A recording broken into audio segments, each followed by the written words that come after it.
దాదాపుగా ఎర్రవెల్లి గ్రామం నుంచి మొత్తంగా మహిళలు మగవాళ్ళు అందరూ తరలి వచ్చారు. వచ్చిండ్రు సంతోషమే, కానీ మీ మీద హైదరాబాద్కు వచ్చి షోయబాల్లో కూర్చున్నందుకు మీ మీద కేసులు పెట్టే ప్రమాదం ఉంది. ఆ కేసులు కూడా ఊపా అని ఒక భయంకరమైన చట్టం ఉంది. ఆ భయంకరమైన చట్టం కింద పెట్టి మిమ్మల్ని అందరినీ ఎత్తుకుపోయే ప్రమాదం ఉంది. భారతదేశంలో వాక్ సభ స్వాతంత్రం లేవకండి, అందరు దయచేసి సార్ వెళ్ళనియండి, మీరు అందరు కూర్చోండి. ఉదయం 11 గంటలకు భారత్ బచావో నాయకులు ఇన్నయ్యను తన ఆశ్రమం నుంచి వరంగల్లో తను ఒక ఆశ్రమాన్ని చిన్నపిల్లలకు దిక్కుముక్కు లేని అనాథ పిల్లలకు ఒక చోట చేర్చి వాళ్లకు విద్యాబుద్ధులు చెబుతున్నందుకు వాళ్ళను తల్లిదండ్రి లేకున్నా ఇన్నయ్య ఆయన సహచరి తల్లిదండ్రిగా మారి వాళ్లకు ఒక ప్రయోజకులుగా ఆ దిక్కులేని పిల్లలను ఒక ప్రయోజకులుగా మార్చే ప్రయత్నంలో ఉన్న ఇన్నారెడ్డిని ఇవాళ 11 గంటలకు ఆశ్రమం మీద దాడి చేసి ఎన్ఐఏ పోలీసులు అంటే కేంద్ర ప్రభుత్వం పోలీసులు వచ్చి ఆయనను ఎత్తుకుపోయినరు. ఇప్పుడు ఆ నాంపల్లి కోర్టులో ప్రవేశపెట్టే అవకాశం ఉంది. ఆయన చేసిన నేరం ఏంటంటే మావోయిస్టు నాయకులను అన్యాయంగా ప్రాణాలతో పట్టుకొని చిత్రహింసలు పెట్టి కనుగుడ్లు పీకేసి కనురెప్పలు తీసేసి చేతులు విరగొట్టి కాళ్ళు విరగొట్టి చర్మాలను ఒలిచేసి చిత్రహింసలు పెట్టి భారత బలగాలు చంపినారు అని ఆయన ఒక సభలో మాట్లాడినందుకు ఆయన మీద అమిత్ షా మీద కోపంగా మాట్లాడాడని కేసులు పెట్టి ఇవాళ జైలుకు పంపుతా ఉన్నారు. ఆ విధంగా చాలామంది ప్రజా సంఘాల నాయకులు కూడా ఆయన మాట్లాడిన రీతిలోనే మాట్లాడారు. మేము ఊహిస్తూనే ఉన్నాం, వచ్చే ఈ డిసెంబర్ అయిపోతే 3 నెలల తర్వాత మార్చి 31 ఇంకొక 3 నెలల తర్వాత లోపల మావోయిస్టు పార్టీ అనేది లేకుండా ఈ దేశంలో లేకుండా చేస్తానని చెప్పిన భారత ప్రభుత్వ పాలకులు ఆ తర్వాత ప్రజా సంఘాల నాయకులందరినీ ఏం చేస్తారో అని అనుకుంటూనే ఉన్నాం.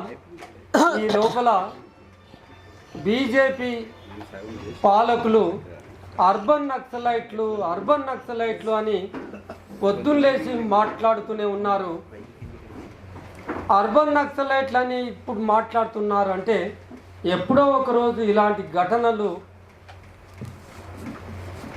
జరుగుతాయని అనుకుంటూనే ఉన్నాం. ఇవాళ వాళ్ళు మాట్లాడిన తర్వాత జరిగిన మొట్టమొదటి ఘటన, ఈ ఘటన ప్రారంభమైతే ఈ ప్రక్రియ మొత్తంలో అందరూ ఇక్కడ మాట్లాడుతున్న వాళ్ళందరూ ఆ రకమైన పరిస్థితుల్లోకి నెట్టబడటం అనేది జరుగుతూ ఉంది. అందుకని నేను మీ మీద కేసులు పెట్టే ప్రమాదం ఉందని ఎందుకు అంటున్నాను అంటే, ప్రభుత్వం ఏ పని చేసినా కానీ నోరు మూసుకొని పడి ఉండాలి. మీరు అట్లా నోరు మూసుకొని పడి ఉండకుండా మొత్తం ఊరంతా ఒక్కటై ఒక పెద్ద పని చేశారు. ఆ పని ఏంటంటే మీరు పంచాయతీ ఎలక్షన్లను బైకాట్ చేశారు. మీరు పంచాయతీ ఎలక్షన్లను బైకాట్ చేసినందుకు పౌర హక్కుల సంఘం అది ఒక బైకాట్ కింద కాకుండా మా సార్ చెప్పిండు ఆల్రెడీ ఒక నిరసన రూపం. అది ఆ నిరసన రూపం ఏంటి? ఇవాళ ఎక్కడో వ్యవసాయ భూమిలో కూలి చేసుకుంటూ నాలి చేసుకుంటూ తమ బ్రతికేదో తాము బ్రతుకుతున్న మిమ్మల్ని ఇంత దూరం తెప్పించిండు అంటే ఎవరు దానికి కారణం? గిట్లాగే ప్రభుత్వాలే స్వయంగా ప్రజలను ఉద్యమంలోకి నెట్టేస్తాయి. ప్రభుత్వాలే స్వయంగా ప్రజల చేత ఎలక్షన్ల ప్రక్రియను బహిష్కరించేట్టుగా ప్రోత్సహించి మీరు బహిష్కరించారు కనుక మీకు ఇంకా ఏ సహాయము ప్రభుత్వం నుంచి ఏ సహాయం రాదు అని భయపెట్టే ప్రయత్నాలు కూడా ఈపాటికే మొదలైనవి చేస్తూ ఉన్నారు. రెండోది మీరు చేసింది ఏంటంటే ఆ ఊరును రక్షించుకోవటం కోసం మేము పౌర హక్కుల సంఘం 13వ తారీఖు నాడు మీ దగ్గరకు వచ్చినాం. ఆ గుట్ట ఆ పెద్ద పర్వతం కూడా ఎక్కి చూసాం. ఆ రోజు మీరు ఒక కమిటీగా ఏర్పడమని చెప్పాం. మీరు నిజంగా రెండో చేసిన విజయం ఏంటంటే ఆ గ్రామ పరిరక్షణ కమిటీగా మీరు ఏర్పాటు అయ్యిండ్రు. ఒక కమిటీని కూడా అధ్యక్ష వర్గాన్ని కూడా ఎన్నుకున్నందుకు పౌర హక్కుల సంఘం అభినందిస్తూ ఉంది. ఇంతటితో కాదు ఇంకా ఈ కమిటీ ఆధ్వర్యంలో పెద్ద పెద్ద పోరాటాలు చేయాల్సిన అవసరం ఉంది. ఈ పాటికే ఎన్ని మోసాలకు గురయ్యారు. ప్రభుత్వాలంటే వాటి స్వభావం ఎట్లుంటుందో అర్థం అయ్యిందా? ప్రభుత్వం మోసపూరితం, ప్రభుత్వాలు హింసాత్మకం. ఈ హింసాత్మకమైన ప్రభుత్వాలను, మోసపూరితమైన ప్రభుత్వాలను 78 ఏళ్ళుగా మనం ఎంపిక చేసుకుంటూనే ఉన్నాం. ఇవాళ పునరాలోచించాల్సిన అవసరం ఉంది. మీరు అన్నారు మేకలు కోసుకున్నారు, ఒక పండగ జరుపుకున్నారు, మన ఊరి పక్కల ఆయన్నే ముఖ్యమంత్రి అయ్యిండు కదా అని. 2014లో కూడా పక్కోళ్ళు వెళ్ళిపోయిండ్రు కదా, వలస పాలకులు వెళ్ళిపోయిండ్రు కదా, మన మనిషి వచ్చిండు కదా అని 14లో కూడా సంబరాలు చేసుకున్నాం. 14లో సంబరాలు చేసుకున్నాం, మొన్న 23లో సంబరాలు చేసుకున్నాం. మిగిలిందేంది? మీ పొట్టగొట్టే ప్రభుత్వాలు మాత్రమే ఏర్పడతా ఉన్నాయి. ఇవాళ ఎర్రవెల్లికి ఏమి కావాలో, ప్రజలకు ఏం కావాలో ఎవరా చెప్పేది? ఓ ఇంజనీర్లు చెప్తారా? ఏసీ రూముల్లో కూర్చొని ఆ పాలసీలు తయారు చేసుకునే వాళ్ళు చెప్తారా? అట్టడుగున ఉన్న ప్రజలను అడిగి ఏం కావాలో అడిగి తెలుసుకోవాలి కదా. నీ పక్క ఊరు ఎంత డెవలప్ అవుతుంది. మేము అటు పోతుంటే శ్రీశైలం అచ్చంపేటల రూట్లో పోతుంటే చిన్న రోడ్డు ఉన్నది, డబల్ రోడ్డు, పెద్ద పెద్ద రోడ్డు కొండారెడ్డిపల్లెకి వేసుకుంటున్నావు కదా.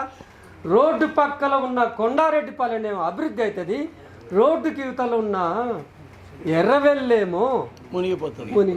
అంటే ఇప్పుడు వచ్చిన సమస్య ఏంటంటే ప్రజలకు, ప్రభుత్వాలకు ఎప్పుడు ఈ యుద్ధం జరుగుతూనే ఉంటుంది. ముంచాలని వాళ్ళు చూస్తున్నారు, ఉంచుకోవాలని మీరు చూస్తున్నారు. ఈ ఇద్దరికి జరుగుతున్న పోరాటంలో చివరికి మీరే గెలవాలని పోరాటం కోరుకుంటా ఉంది. ఇది ఇంతటితో ఆగదు. ఇది ఒక దీర్ఘకాలిక పోరాటం. ఎంత మోసపూరితం అంటే చాలామంది ఇక్కడ వాళ్లకు తెలియజేస్తున్నాను సవినయంగా, అక్కడ గోకారం పెద్ద చెరువు ఉంది. 800 ఎకరాలను నీళ్లు నిల్వ ఉంటాయి. అందులో మోసపూరితంగా కాంట్రాక్టర్లను, పెట్టుబడిదారులను వాళ్ళ సంపన్నత పెరగటం కోసం ఆ గ్రామాన్ని రాత్రికి రాత్రి ఆ కాల్వను, ఆ ఆనకట్టను తొలగించేశారు. ఇప్పుడు అది ఊరికనే పడి ఉంది. తుమ్మ చెట్లు, సర్కారు తుమ్మ చెట్లు పెరిగి ఉన్నాయి. మీరు కావలసుకున్న నీళ్లు ఎవరికైతే సప్లై చేయాలనుకున్నారో ఏం అభ్యంతరం లేదు. ఆ గోకారం చెరువును 3 కిలోమీటర్ల చెరువు కట్ట వేసి అందులో నీళ్లు నిలబెడితే మీరు నల్గొండకు పంచుకుంటారా? ఎక్కడన్నా పంచుకోండి. ఈ ఊరికి ఒక్క చుక్క నీళ్ళు ఇవ్వకున్నా పర్లేదు, బియ్యం ఇవ్వకున్నా పర్లేదు, ఏ రోడ్లు వేయకున్నా పర్లేదు, మీరు వేయలేదు కదా, వేయకున్నా పర్లేదు, ముంచకుండా ఊరు మునిగిపోకుండా చూస్తే అంతే చాలు అని చెప్పి గ్రామం మొత్తం కోరుకుంటుంది. కనుక మీ కోరిక, మీ డిమాండు, మీరు మీ ఊరును నిలబెట్టుకోవటం అనేది న్యాయమైన డిమాండు అని ప్రపంచవ్యాప్తం ఇవాటితో చేయగలిగారు. పౌర హక్కుల సంఘం వివిధ వేదికల్లో మీ డిమాండ్ను గురించి ప్రచారం చేస్తుంది, మీ వెంబడి ఉంటుంది. పోరాటాన్ని ఎక్కడ కూడా ముక్క చెక్కలు కాకుండా మీరు వచ్చిండ్రు, మీకు బియ్యం ఇయ్యమని, నీళ్ళు ఇయ్యమని, ఇది రాదని, గవర్నమెంట్ పథకాలు రామని రకరకాల మోసపూరితంగా భయపెడుతుంటారు. భయపడకండి అని ప్రజలకు చెప్తున్నాం. అట్లాగే రెండోది మరీ ముఖ్యంగా నాయకత్వం వహిస్తున్న ఈ నాయకులు ఇక్కడికి వచ్చి మాట్లాడి నినాదం ఇవ్వడం కాదు, మిమ్మల్ని రేపు పిలిచి అదే ప్రభుత్వమో అదే కాంట్రాక్టర్లో పిలిచి దొంగచాటుగా తీసుకెళ్ళి రాత్రిపూట మీకు ఎంత చేయాలో అంత చేస్తారు. చిల్లగొట్టే ప్రయత్నాలు చేశారు, చూశాం. కనుక మీరు వాళ్ళు చెప్పే భయాలకు, భ్రమలకు, ఆశలకు ఎక్కడ కూడా లొంగకుండా నిజాయితీగా నీతితో నాయకత్వం వహించి ఊరును నిలబెట్టే దిశగా మీరు ఈ ప్రజల ముందు వాగ్దానం చేయాలని చెబుతూ ఉన్నామని చెప్తూ ఈ అవకాశం ఇచ్చిన అధ్యయన వేదికకు కృతజ్ఞతలు.